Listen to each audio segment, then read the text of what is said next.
life is a mess and you're totally stressed out, just call Trent. Just call Trent. When your wife is cold as ice and you need some advice, just call Trent. Just call Trent.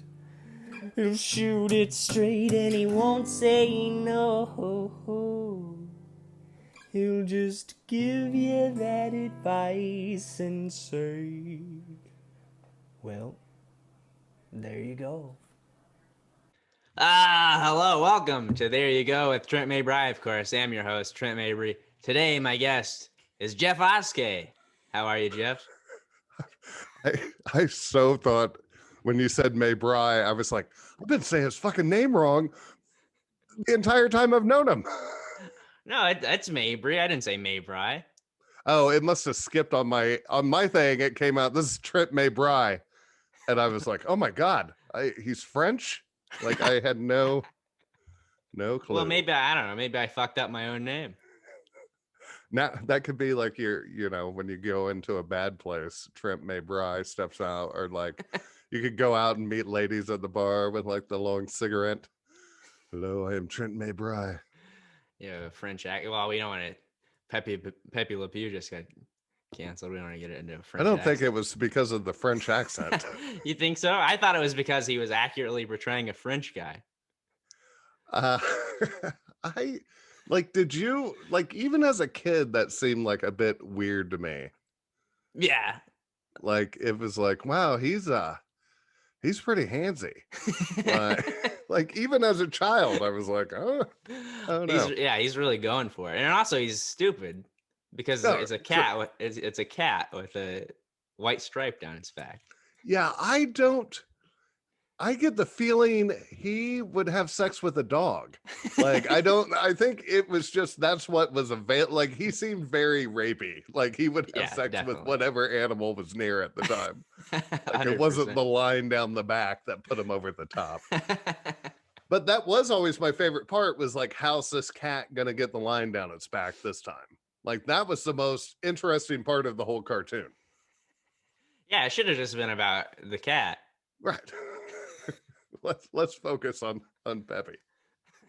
You just got the vaccine. Now, did you get or you got to go back for your second shot, or are you one and done guy? No, I got the Pfizer, so I have to go back on the 9th and get my second dose. But I didn't, like, at first I thought they tricked me because like I didn't feel it go in my arm.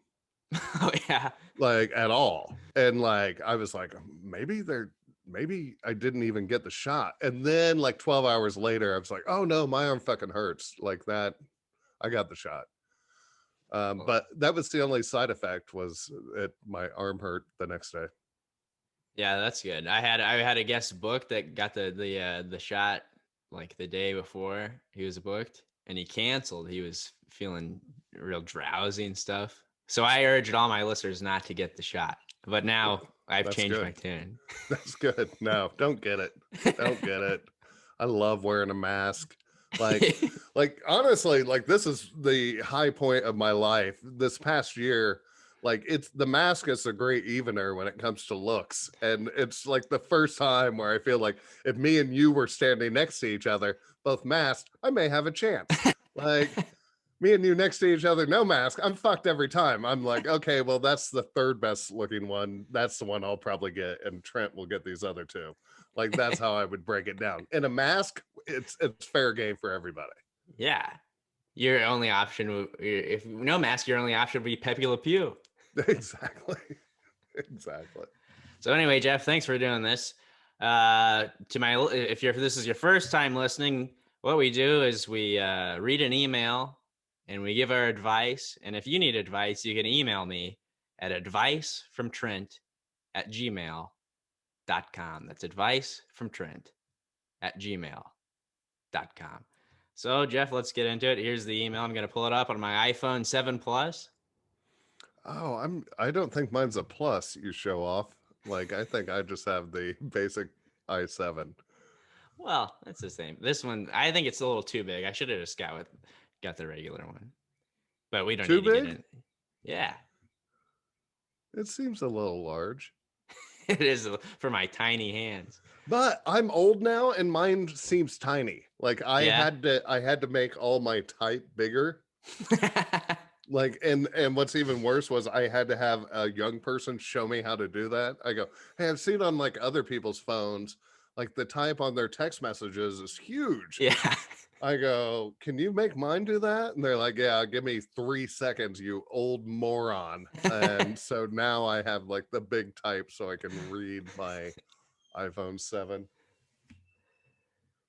Here's the email. It reads, the title is Homeless Advice. All right. Here's the email. Listen, Trent, I love this podcast. 5 stars out of 10. Zing. Yeah, he got me. I think that's like a running joke. I don't know. Everybody gives a podcast like two stars when they send me emails. But back to my story. I was walking with my wife, and this homeless guy grabs my arm when asking for change. Look, I'm all about charity. You know that about me. Sorry, I listen so much. For some reason, I think we're friends. But not charity physically pulling me towards it. And here's the deal at work, since I gave him $5, but that's because I was with my wife, and I can't have her judging me because she works once a month at the shelter handing out soup or whatever. I want to hang out with this guy. I don't want to make her mad because that's like a bouquet of flowers that will be way more than that $5. I don't know. I guess I need advice on how to get my $5 back from this guy. I hope your guest is tall. Signed responsively, a good guy.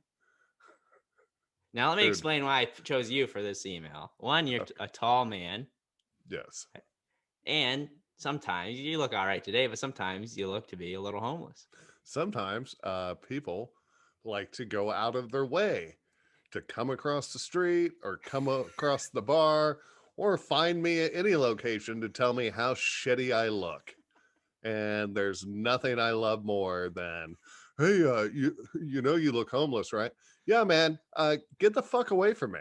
Like I no, like you wouldn't you wouldn't walk across a room to some random stranger and just be like, "Hey, you look like you're a dumb motherfucker." Right. Just wanted to, "Hey, that's pretty funny though, right?" And then just walk away. But people, for some reason, when I look the way I do, people just feel, I don't know, obligated to let me know that I look horrible. And I don't like Yeah, it to is. me, It it's so, is weird. and I'm a man. You know what I mean? Like, I don't give a fuck how I look. Like, why Right, do yeah. you, as another man, give a shit how I look? But Now, the is it normally amount, always guys, or do the ladies come up and say that to you too? it's usually guys, Yeah. or couples, like No. groups after show. "Oh, dude, I gotta tell you, man. When we saw you in the lobby before the show, we thought you were just a homeless guy hanging out to get out of the rain." I'm like, "Yeah, man, I figured. Fucking Yeah, you just thanks." wandered into the comedy club. Yeah, yeah. Oh, well, I've actually had comedy club owners. Dan Conlon, I was hanging out in the lobby of the jukebox, and he came over. He goes, "Can I help you?" And I go, "I'm here for the show. I'm Jeff Oskay. I'm one of the comics." And he goes, "Oh, Jeff. Oh, good. Uh, I thought you were just a homeless man who came in to get out of the weather." And I was like, "No, Dan, I'm here for." So then that's Jesus. been a running gag now for 7 years, I bet. Yeah. But yeah, people love to tell me how horrible I look. I don't get it. But this guy's screwed. He's never getting his $5 back. Yeah, I was gonna ask you, how do you? I don't. Yeah, I think he's pretty much screwed that he's never getting the $5 back. Also, if you have to sign, if you ever have to like tell somebody that you're a good guy, you're probably not. Dude, I back that up 100%. I know every time I told a girl I'm a good guy, I wasn't a good guy. I was a scumbag.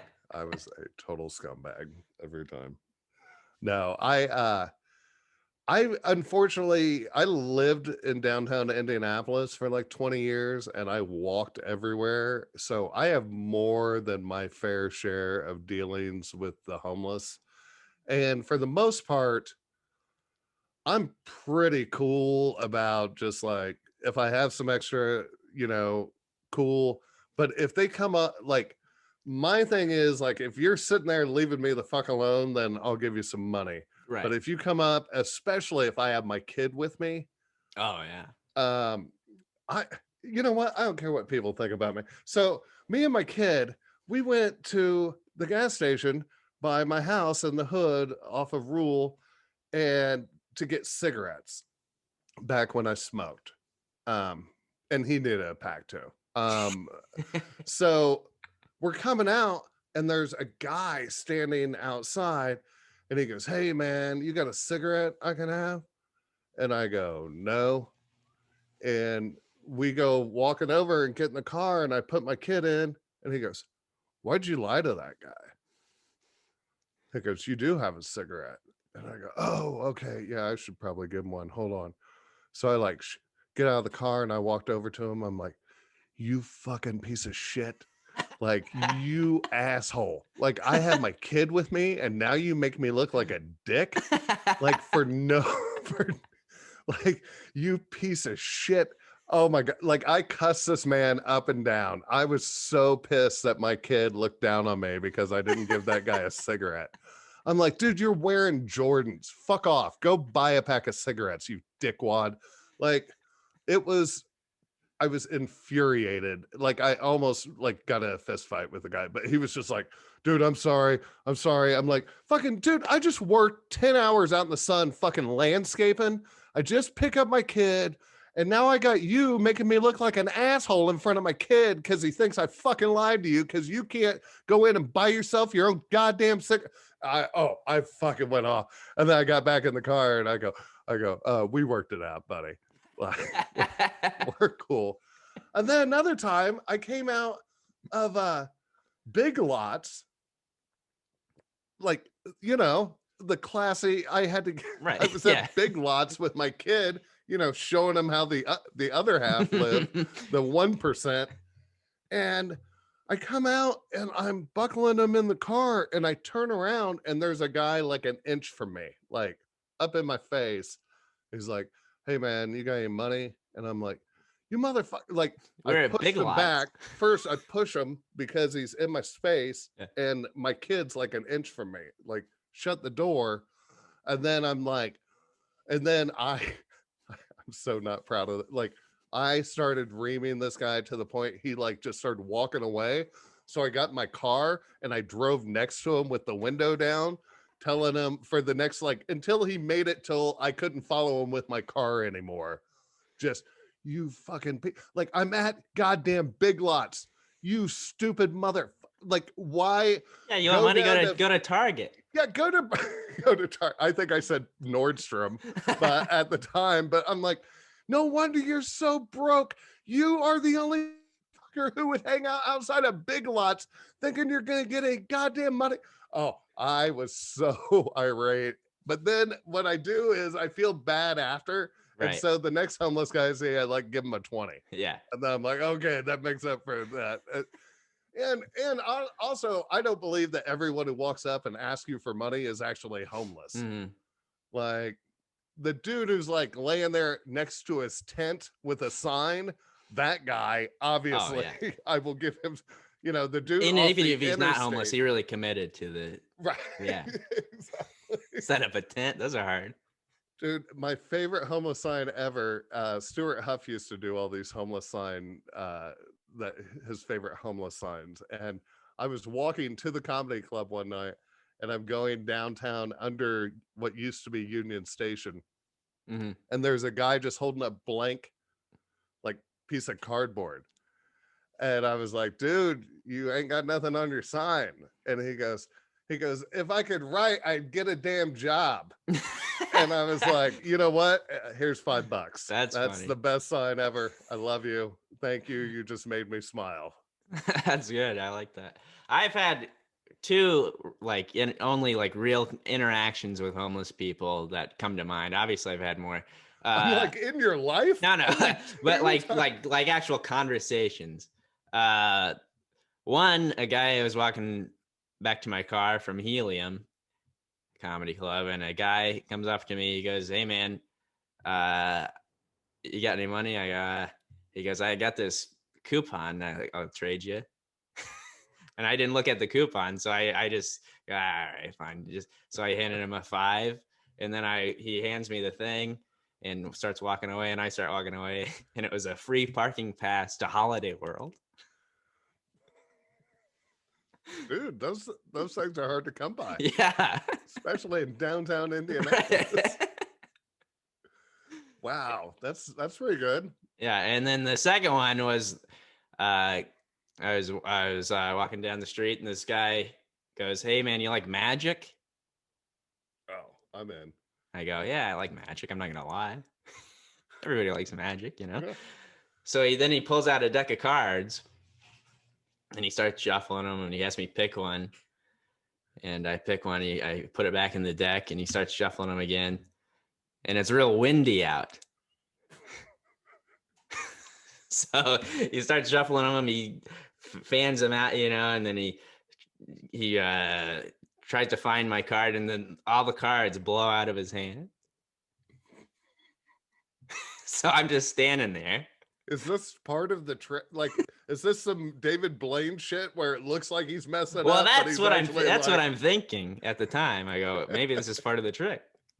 But then he picks him up, and he like tries to finish the trick, but he's one card off.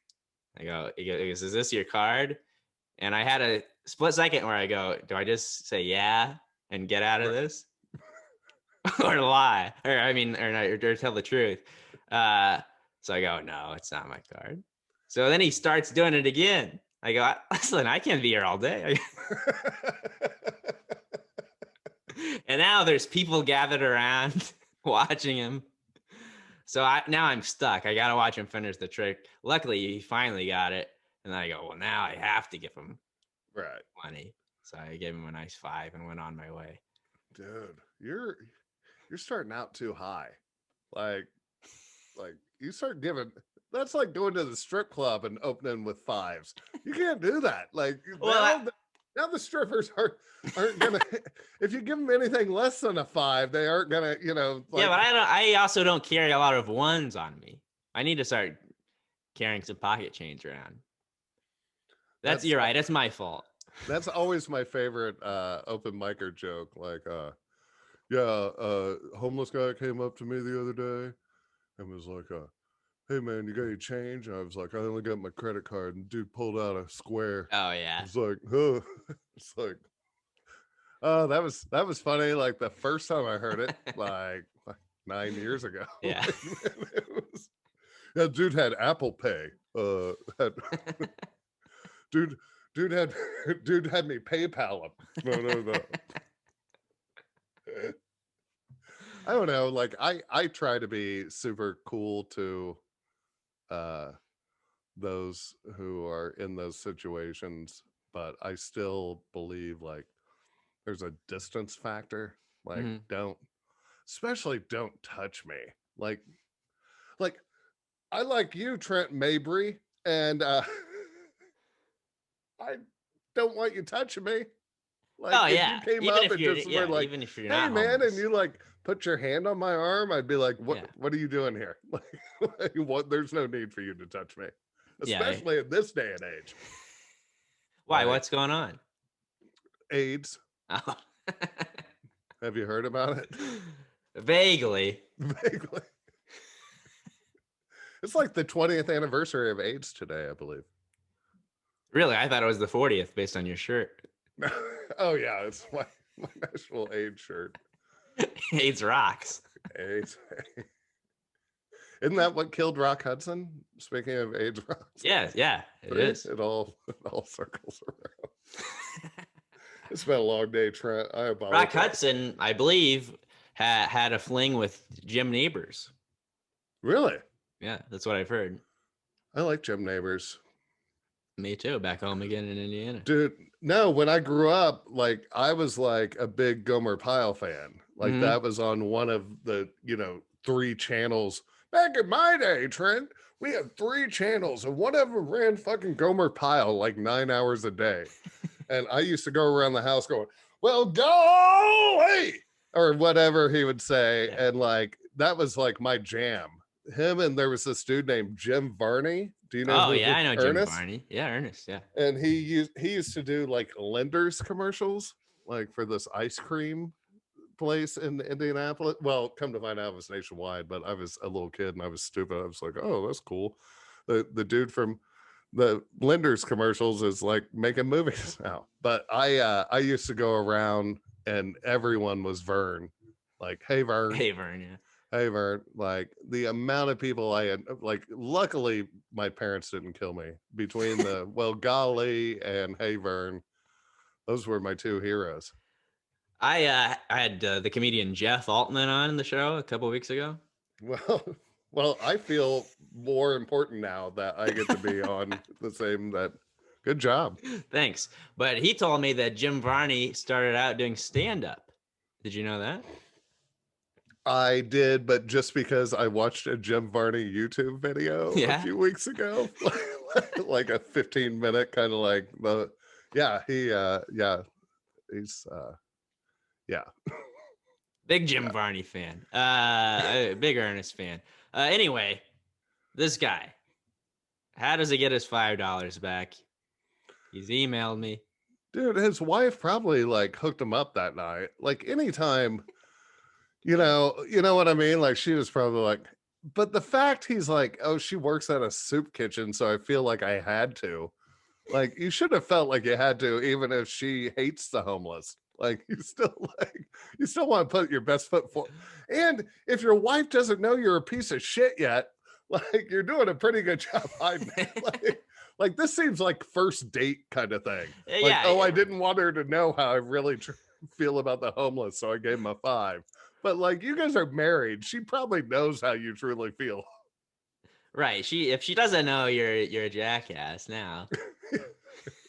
I love how you're just insulting someone who said, I love your podcast and listen, I want to be your friend. And you're like, yeah, this guy's a jackass.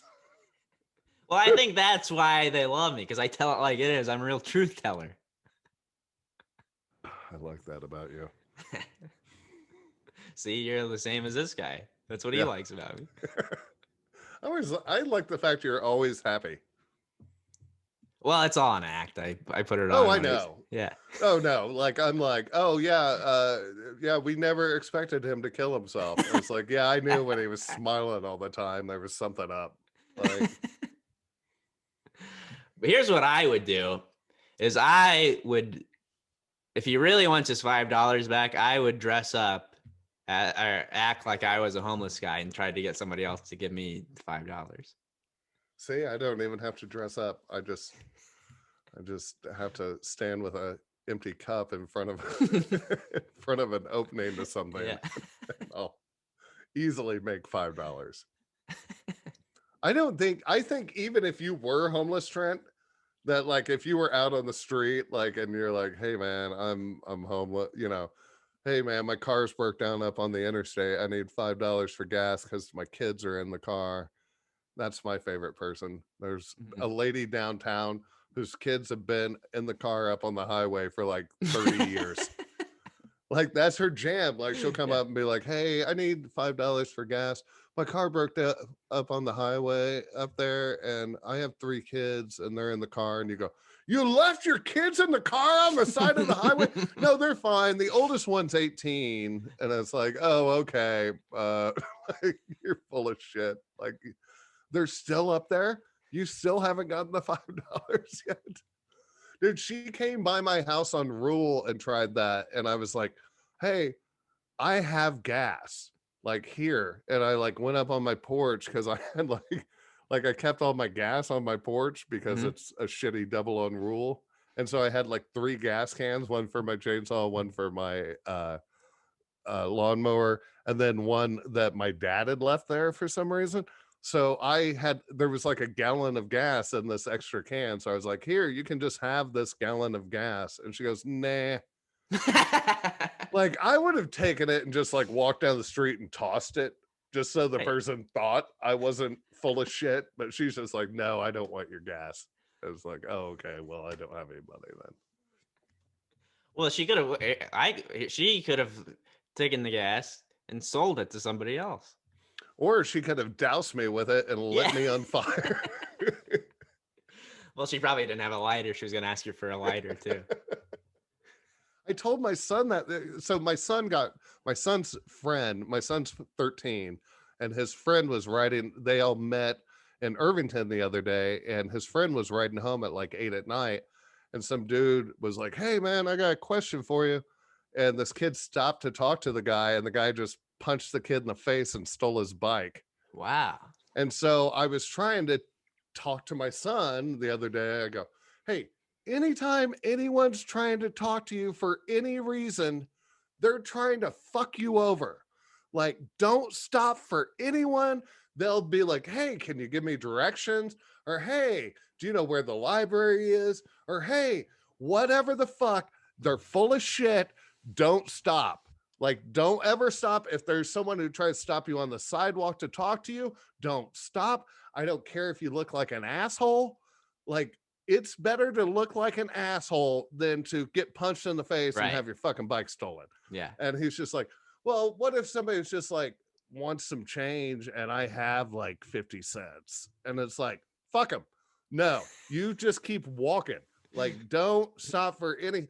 I go, I don't care if it's an 80-year-old woman who's like, hey, can you point me to the bus stop? She's trying to get money. She's trying to screw you over. Like, there's something behind it. No other human being who doesn't know you have any reason to ever talk to you. So if they're trying to talk to you, they're trying to screw you over. So don't ever stop for anybody. So that's how I taught my son how to handle those. Your son's trying to be like a nice guy, and you're like, nah. Well, I mean, that's the thing though. You can't Right. be like, they see a sucker. That's yeah. Like, I lived downtown for, oh, hey, I'm from out of town. Can you show me where's the nearest blah, blah, blah? And you're like, oh, you just go down here and then you take a left. I was like 2 blocks down. They're like, well, I just got out of jail. So could you like maybe spot me like $20? And then you're like, oh, I'm standing way too close to a convict right now. Oh, perfect. I'm such an idiot. Of course, he didn't just need directions. Like, no one's ever just taken directions and been like, hey, thanks a lot. It's always followed with, hey, I'm a little okay. Like, it got to the point people are like, hey man, I'd be like, I ain't got shit. And I just like kept walking. And they're like, no, but nothing, dude. Peace. And I just keep trucking. Cause if not, like, you're gonna get harassed. Yeah. Well, nowadays, if you're genuinely asking for directions, you're a moron. You got the phone. Even the homeless have the phone. They Yeah, use it with their squares. Yeah, they got that's how you Venmo them. That's what got this guy in trouble, though. He's trying to act like a nice guy in front of his wife. She knows you're a So piece of shit, that would sir. that would be your advice. Don't quit acting like a nice person. If you aren't. Like, Yeah. if you are, then cool, do it and don't complain. But if you aren't, don't lie to your wife, you dick. Don't be a phony. Also, Yeah, I think she knew the last 14 times she volunteered at the soup kitchen and you didn't go, Yeah, you that stayed you home, don't give a fuck about the homeless. Yeah, this $5 isn't gonna change her mind. Yeah. But if he let's see what he says. He doesn't want to make her mad because then he'd have to spend money on flowers. Who does? What year is this? Have you ever sent a girl flowers because you fucked up? No. No. That's the dumbest shit ever.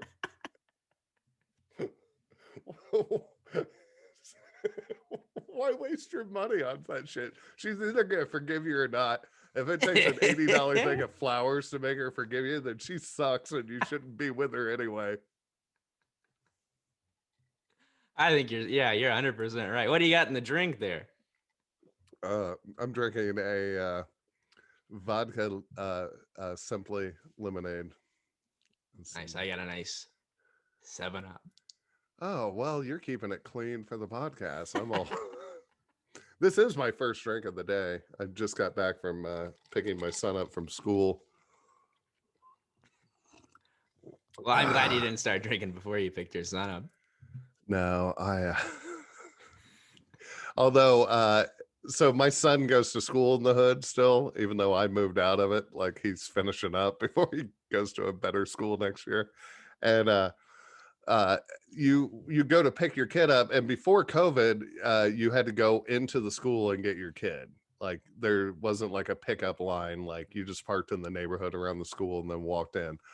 And just standing in line to, oh my God, it would reek of weed and like stripper perfume. And like there was never one day I went to pick up my kid where someone didn't reek of weed in the pickup line standing outside. And like women, and at 3:45 in the afternoon in pajama pants and like a tank top and their hair up like they just got up. like no bra. One woman was walking through the hallway and her shirt just said bitch across the front, like in huge block letters. It just said bitch. And it's like, okay, cool, I guess we're doing that now in the grade schools. We just don't give a fuck. Was it a Westminster Dog Show shirt? No, I don't think so. You know what? I can't verify one way or another. I was trying to give her the benefit of the doubt. Yeah, the way she carried herself, I'm thinking no. I think she was letting you know to stay the fuck out her way. Like she was definitely and then there's a woman who's like 80 and she weighs like 75 pounds and she wears a NASCAR jacket that has the peanut M&Ms on the back. I love it. And she wears it whether it's 90 degrees out or 9 degrees out. And she wears it, and she's worn it every day for the last 6 years, like that I've gone to pick up my kid. I love that. How do you feel about the green M&M? Well, back in the day, see, I'm old, so that was the horny M&M. The nature's aphrodisiac. Yeah, if you ate some of those, you were definitely gonna. I don't know what. How do you feel about the green M&M? Love her. Yeah. Yeah. Is it always a her I think so. in the commercial? Pretty sure. I don't know, man. They give her long legs. I think you're projecting. I think that like maybe she likes to go as they instead of she. Well, you're right. I never thought about that. And that's because I'm closed-minded. As am I. So my advice would be to dress up as a homeless guy and try to get your $5 back. Your advice is to drop the $5 and write it off on your taxes for this year as a charitable donation. Yeah. Write it off and just fake the receipt. Just write it on the back of a Burger King receipt, and they'll be like, "Oh, okay, that's believable." I like it. You know what? On me, make it $50 on the receipt. Write off $50 for your $5. Now you've made money off the deal. And you can quote Jeff Oskay for that. Yeah. If you get audited, just tell him Oskay told you that. Yeah, just show him this podcast, and it'll all work itself out. So there you go. That's our advice. Anything you want to plug, Jeff? Absolutely not. I have nothing going on in my life. That's fair. I'll be featuring for Brent Terhune, very funny Brent Terhune, Wednesday, March 31st. I wish I could tell you the location, but it's a secret show. You have to buy tickets, and then they'll send you the location. Can you give us the city? Indianapolis, downtown. I'm not even sure where it is, really. I need to check in. But it's downtown Indianapolis somewhere. I think it's at a CBD store. Really? Well, yeah. You've narrowed it down to one of 14 places. Right, yeah, exactly. Have you done the shows up in Michigan at that pot shop? Nah. There's like, 4 or 5 years ago. It's like a collective type thing but because I didn't have a card, they wouldn't let you smoke weed or touch it or have anything to do with it. So it was like the most disappointing show I've ever been a part of, because like everyone was high, which by the way, I was with Brent Terhune. Oh, And Brent Terhune opened for me, destroyed the place, and then I went up and bumbled around for 45 minutes as I was freaking out because everyone was smoking weed and I wasn't allowed to. But Terhune killed it. But it was the worst show ever. I was so excited, like, oh, I get to go to a pot shop. And they're like, yeah, we don't, you like, there's probably an undercover cop here at the show. You can't touch shit, or it'll shut down our entire business. It's like, God damn it. Yeah, that sucks. But I'm sure that won't be the case. March 31st. Not at all. Downtown Indianapolis somewhere. If you can't buy tickets, show up to the 38 CBD stores and see if you found the right one. So anyway, thanks for doing this, Jeff. That's it. That's the show. As always, this is Trent Mabry signing off. Bye-bye. Hey baby, I hear the blues are calling. Tossed salads and scrambled eggs. Mercy. And maybe I seem a bit confused. Yeah, maybe. But I got you pegged. But I don't know what to do with those tossed salads and scrambled eggs. They're calling again. Scrambled eggs all over my face. What is a boy to do? Mabry has left the building.